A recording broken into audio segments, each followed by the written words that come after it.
Chacun cherchait à être guéri. Chacun le pressait. Parce que dedans, on fait beaucoup de miracles. Pendant 3 jours, les gens sont derrière lui, ils n'ont pas mangé. Et ils ont jeûné pendant 3 jours. Et c'est aussi pendant 3 jours aussi, nous aussi on a jeûné. Et à un certain moment, Jésus a dit aux apôtres, donnez-leur à manger. Dans le désert, il y a rien. Dans le désert, il n'y a pas rien. Il n'y a pas rien. Mais les apôtres disent, mais on va trouver nourriture où donner à manger. Jésus dit, donnez-leur à manger. Et puis s'il n'y avait pas de nourriture, il a demandé, mais est-ce que quelqu'un a quelque chose? Et quelqu'un qui a présenté 7 petits pains et puis un peu de poisson. Il a pris le pain et puis le poisson, il a prié, et puis il a multiplié ça.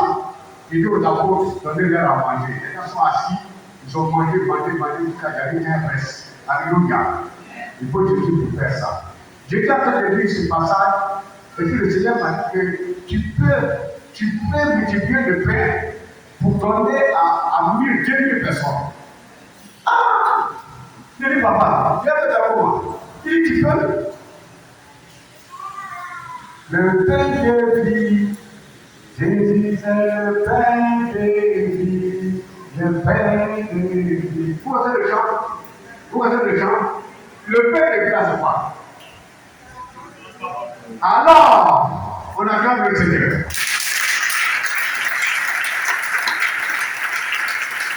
Donc, l'acte que Jésus a posé en multipliant le pain, il dit que toi, tu peux aussi multiplier la parole pour donner à manger au peuple de Dieu.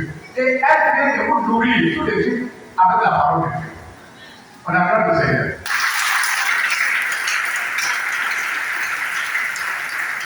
Elle a dit un petit passage, à partir de ce petit passage, elle a dit beaucoup de choses dedans. Donc elle a multiplié la parole de Dieu pour que votre esprit mange.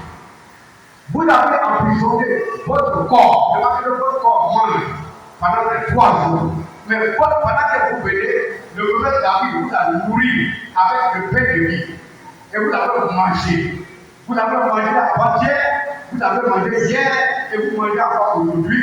Et je suis en train de vous donner le pain de vie. Alléluia. Le pain de vie était prêt quand tu manges. Tu ne vas pas avoir faim. Et quand on parle de la faim, on parle du péché. Alléluia. Quand tu as la parole de Dieu dans toi, ça t'a rempli le cœur. Alors, le péché, là, toi, tu n'es pas dedans.